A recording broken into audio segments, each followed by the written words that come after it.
Hey guys, how's it going? I'm the Duke of Italy, your favorite lo-fi music YouTuber, and today, back again with the actual series that does some numbers on this channel. Nothing else seems to be doing it, which you guys should check out that other stuff, because you can't just be listening to death metal all the time. That's gonna make you sad, I say, wearing a Leviathan t-shirt like that doesn't do something to me either. But today we're talking about something truly sad. Truly sad. We were talking about progressive and technical death metal. Both different genres. Why? Because I felt like doing them both in the same day. And honestly, I didn't even want to delay, so let's just get right into it. And I say right into it, but I just want to leave a little disclaimer. Not all these albums feel progressive or technical. Some of them feel kind of progressive or kind of technical. Don't hit me. I didn't make this chart, man. I'm just reviewing it, man. And we're starting this whole John off with something I thought I would hate. Technical death metal. That is subject number 1 for this video. And, dude, we're starting with Gorguts' Obscura. Now, at the time of recording this video, unfortunately, I've not delved into the other portions of Gorguts' discography, minus the debut full-length album, Considered Dead. Considered Dead is a very solid, slightly brutal leading album with some technical lines, but ultimately, for me, it falls kind of flat. Not nearly as catchy, not a lot of riffs that really carry me to the end. And it's crazy to assume that just 2 albums later, they made this monstrosity. No, that is not a pig face on there, that is a man. And this is an album that goes not beyond description, but oh my gosh, it's pretty tough. For the more tangible elements, the vocals are just tortured. They feel so heinous. But it's coupled with these interestingly angular, almost post-hardcore guitar style. It is one of the most unique guitar styles on this whole chart. It is so dissonant and weird and crazy and technical for sure. So constantly this album feels like it is gasping for air and needing to look no further or no sooner rather than the closer of the album, which has one disgusting note that is repeated and due to the magical effects of post-production is just repeated slower and more spaced out, and it sounds just horrible in a good way. And shockingly enough, there are recognizable grooves on top of the incredible drumming and angular layout of the whole thing. There's even a track or two that has a decent amount of blast beats if that's what you really want in your death metal. It's really something for everyone, but it was made for themselves, and you can tell. They just locked in. I mentioned on last video how much I love the band Infestor, and the song Clouded on here is like 9 minutes long, and as technical as it is incredibly doomy at the same time. It's one of the most dismal tracks ever, and with my I listen to this album working out, which you might be thinking, like, what are you working out, like this? You're holding your brain together and lifting weights with your mind? No, I'm lifting the meager weights that I can, you jerk. I'm doing what I can, man. But the thing is, like, Clouded, I heard the song and I was just like, dude, I want to give it all up. This thing is dismal. It's horrible in a good way. It's also a highly influential record, and I just love how much the bass is prominent in the whole thing. It's really clanking and gross. This album's great. If you don't think it's great, I think you're crazy. But you know what might be actually a bit crazier? Demi-Lich with Nesbith, our next album of the day. Now, we're going to talk about the most obvious element first, the vocals. The vocals sound like bong water. They sound like a toilet bowl. They sound disgusting. And it helps that we have something so dissonant and horrible over the top of this whole thing, like the rest of the band. And as dissonant and weird as it is, it has a certified groove factor to the whole thing. It's actually got me rather engaged.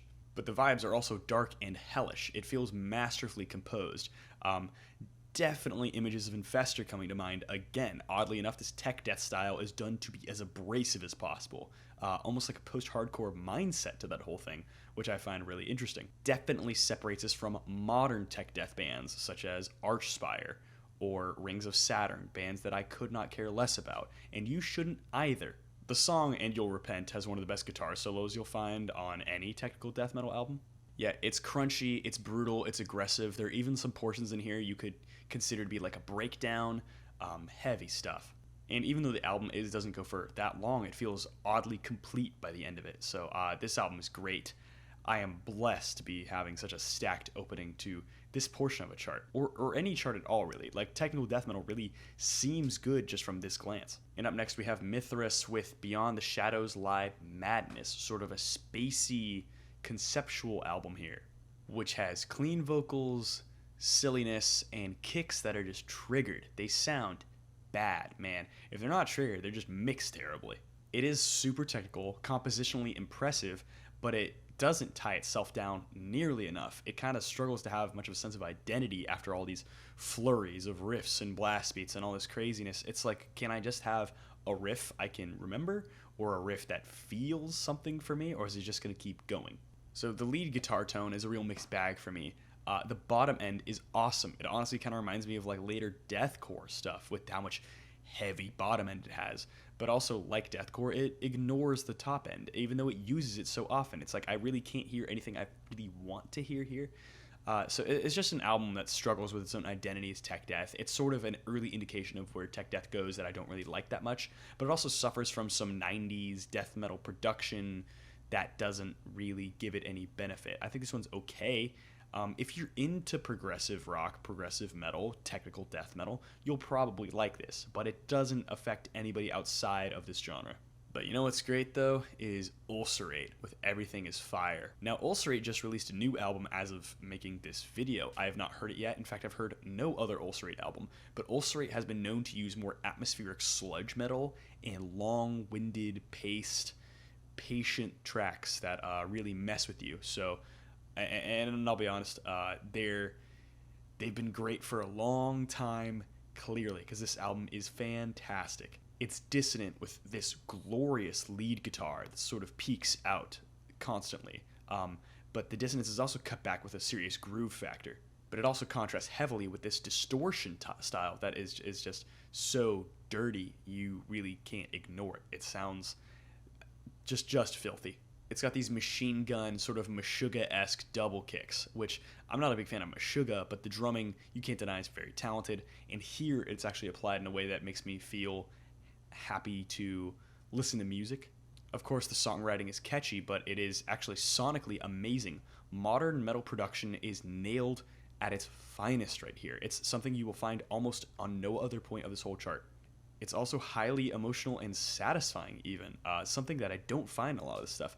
It reminds me a bit of Symbolic by Death, with how well-rounded the whole album feels. It feels like an album that wasn't intended to be death metal. It just happened to be death metal, even though it's so clearly death metal, doom metal, technical death metal.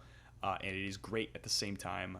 Truly an emotional undertaking that has a lot of really interesting emotions the whole time. But all of them negative. And up next, we have a band known as Nocturnus with their album The Key. So it's thrashy with keyboards, a bit of a space style, really djenty, actually, with constant, incessant breakdowns. It actually kind of pulls me out of the experience a little bit, the way it's surging so much with this. It is a bit novelty overall. The vocals are slathered in effects, but I can't deny how well written this whole thing is. The contrast is mainly giving it a sense of drama the whole time. It's actually a very entertaining album. That being said, it does have its flaws. I think it's good. But also on this chart, oddly enough, it includes Nocturnus' self-titled EP, which honestly sounds kind of similar. It's symphonic, very catchy. Some riffs work and some don't. But what interests me is how much it actually sounds like the Space Mountain, or Hyperspace Mountain, the Disney ride.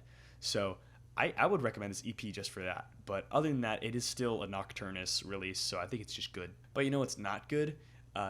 Deicide's Legion, because it's amazing. I'm really spoiling like a lot of the end results of these stuff today. I'll definitely hold back on that a little bit. This thing, you might not call technical death metal, but it is fast, chunky, and super, super heavy. It's so tightly wound that the bass is peeking out of the mix in a way that hits really, really hard. It's exceptionally percussive. There are syncopated riffs with tons of chugging, but oddly enough, it doesn't sound like thrash metal. It's got like sort of an innovative riffing style where it'll have these low-pitched chugs that it sort of arpeggiates off of. It's hard to even explain, but I don't hear a lot of bands do it. It's aggressive, it's really awesome, and it all feels technical in a way that's like hostile. Like there are points where it's 7/8 and it feels jagged. in a way that I find rather interesting. It's like just under a half hour long, but it is crushing, innovative death metal. You really can't get anywhere in death metal without Deicide. Deicide is one of the best bands in death metal, period. So listen to this thing, it's great.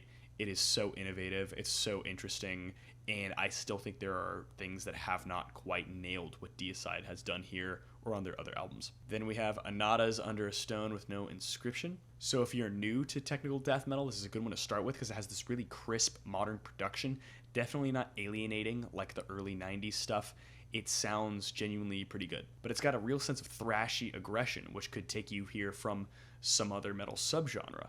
I also think it is decently heavy. I especially love the blast beats, how they are mixed in a way that is just pounding away. It's got a really cool buzzy, almost like DS2 Swedish death metal low end, but the lead guitar flourishes here. It's actually shockingly melodic. The technical parts feel particularly chunky and aggressive, almost math rock-esque, which I love math rock. Bands like Hella come to mind here, and their greatness, it really also comes to mind because this thing is great. It's really aggressive. It's mixed in a way that's really cool. I think it's a really fun one. And next is a band I don't even really care to mention. I spelled two, but it's T.O.O.H. And this is one that dips into death grind and is super technical. And I don't even know how to pronounce the album. I'm going to try. Pod Vladon Biche. And there's a reason I don't care to pronounce it right. It's because this album is overrated. Super overrated. It's like it's one of the top 10 highest rated albums on Rate Your Music for death metal. And that's just such, come on, this thing is just ADHD candy. It's really just like, oh, what if I did this? What if I did this? What if I made a sound that was so weird that you could really like it? And it's like, yeah, sure, it's a weird sound, but can you riff? Can you do anything heavy? Can you make me want to listen to your music? Because right now it just sounds silly. It really incorporates a lot of psych rock elements that it just feels bizarre. It's alienating to any listener, even of death metal. Even though we listen to some pretty heavy, crazy stuff, it's just, this is too weird, and it doesn't add anything to the songwriting. It doesn't add anything to the atmosphere. In fact, it pulls away from it a lot. And this is death metal. Death metal doesn't rely on atmosphere like black metal does. It needs what little it has. There are a couple songs on here that I like, but I don't care to really name them because I'm more of an album person. And it's just gore guts for goobers. It's just does this. It's like, oh, what if I did it like this? It's like, cool, man. I am not immersed at all. And also the vocals are just terrible. So I think this thing's okay. I know I just ranted on it for a while, but I can't deny that it is well written. It's very technically sound. It's kind of a struggle with tech death. It hasn't done it so much where it feels like they're just making fun of me at this point. It feels like they actually had an idea that they thought would actually be really good. So that's actually the end of our technical death metal today. We are moving on to progressive death metal now. And up next is a serious, interesting one, Time Ghoul's whole discography from 92 to 94. Something I've been looking for a CD for a minute now because it's really intriguing. Really lo-fi 90s death metal production and clean vocals, kind of something unheard of for the time. It's got a really cool contrast between a more melodic style and this really heavy chainsaw tone that just grinds on the floor. It's seriously dope. It's got really sick raw production and a really cool, deep, brutal vocal style, which I thought was so fun. Now, it never feels like wankery, like they're trying to pull a fast one on you, but I will say the second EP of the two in this compilation is a little better than the first. It's just a little more crisply produced.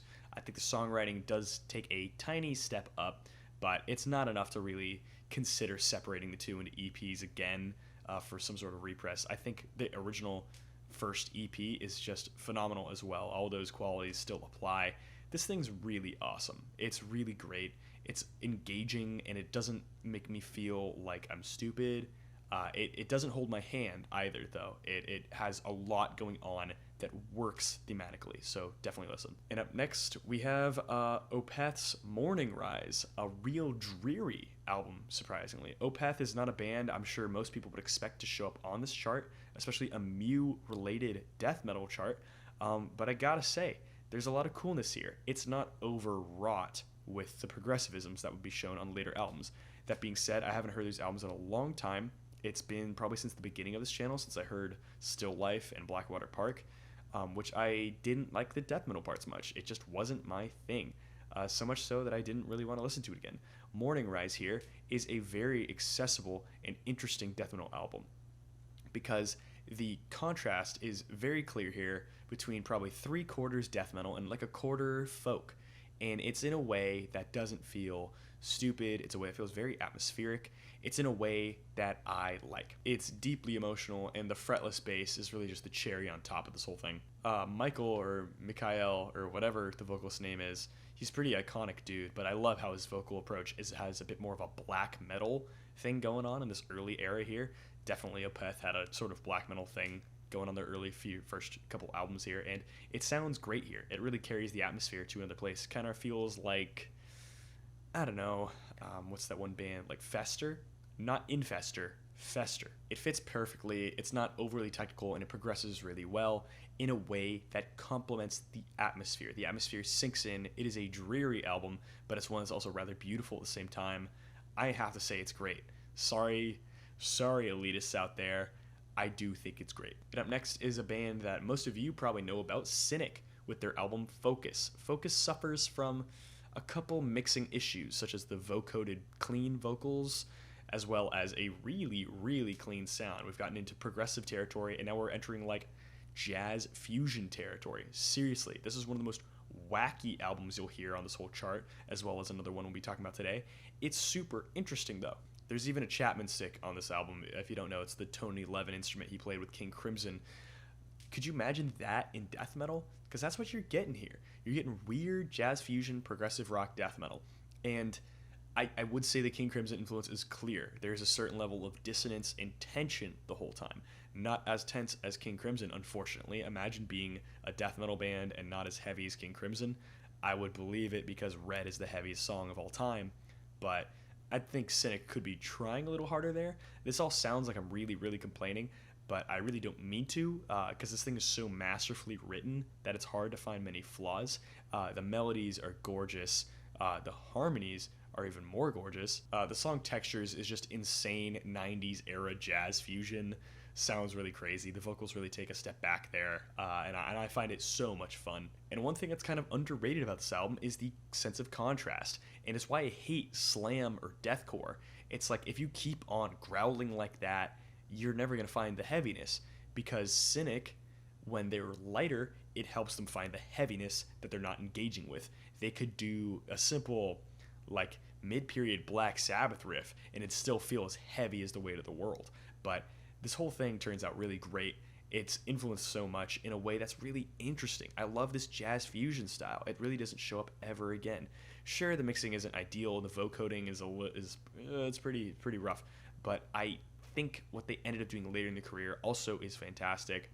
I think Cynic is a really cool band that definitely needs to be talked about as much as it gets talked about, and the fact that I'm just started talking about it means I'll talk about it a little bit more because I like them. It's probably a band I'll need to check out their other albums at some point. Not as much a workout thing, doesn't feel as aggressive, but I love the contrast. And up next is the band Atheist with Unquestionable Presence. I thought this was going to be like Deicide or like Immolation. I thought it was going to be filthy levels of like religious hatred, but no, it's kind of like Cynic without all those weird instruments. It's a rather soft album. So you can tell everyone in this band is like finely tuned for playing their instruments because it is crazy, mathy death metal with a lot of high-pitched bass. They're playing a lot of really weird, progressive, interesting time signatures. It's going full force. But I gotta give credit where credit is due. It grooves surprisingly hard for how technical it is. It fits really well into what it tries to do. The track Your Life's Retribution is awesome. I can't give it any other word than awesome because it has a tapped guitar part as well as a slap bass section. Just sign me up, man. This thing's fun. It'd be a sheer disservice to not mention the guitar solos. They are fantastic every time they show up. This album, if you like Cynic, you're probably gonna like this one. It's progressive death metal in a way that is so jazzy and interesting and mathy that you can't help but be at least interested. I think it's great though because it actually grooves and it riffs. It has good riffs, which is critical. Then we have Phlebotomized with Intense, Immense Suspense, which is a crazy name. It is eclectic and interesting with a serious fantasy bend to the whole aesthetic here. It's really interesting. It's got these sick, deep growls that sound really awesome, but it contrasts a lot with a violin that shows up quite often. It is highly motivating, and it just narrowly scrapes by in avoiding like the cringe parts of progressive rock or metal. If anything, it's really exciting. It is a thrill from start to finish. If you described Opeth to somebody, there's a chance they could imagine they sound something like this, but potentially even better than Opeth. Not gonna say that for certain though. This thing is great, really interesting stuff. Had a blast with it. Then we're going with Orphaned Land with Sahara, which is an album that uses Israeli folk influence. Sure, that sounds interesting. How does it work in an album? Is it good?